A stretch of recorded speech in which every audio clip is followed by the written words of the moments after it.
بسم الله الرحمن الرحيم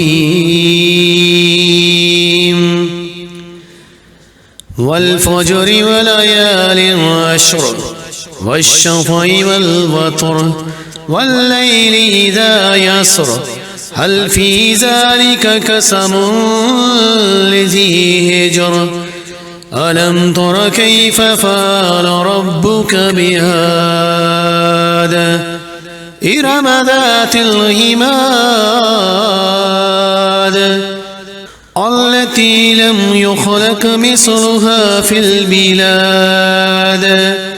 وثمود الذين جابوا الصخر بالواد وفرعون ذي الأوتاد الذين طغوا في البلاد وأكثروا فيها الفساد فصب عليهم ربك سوط عذاب إن ربك لبالمرصاد فأما الإنسان إذا ما ابتلاه ربه فأكرمه ونعمه فيقول ربي أكرمن وأما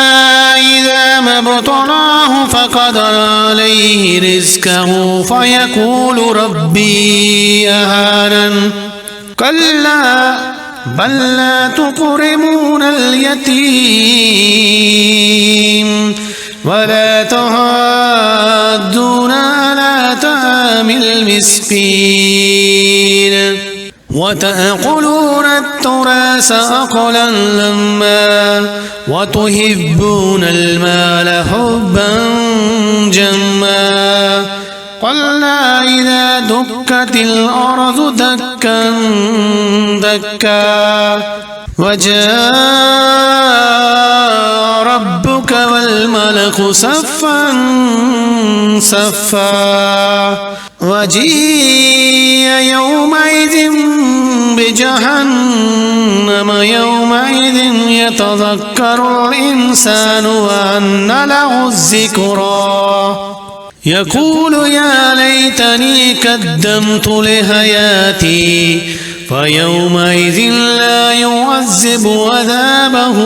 أحد ولا يوثق وثاقه أحد يا أيتها النفس المطمئنة ارجعي إلى ربك راضية مرضية فادخلي في عبادي وادخلي جنتي. رب إني لما أنزلت إلي من خير فقير.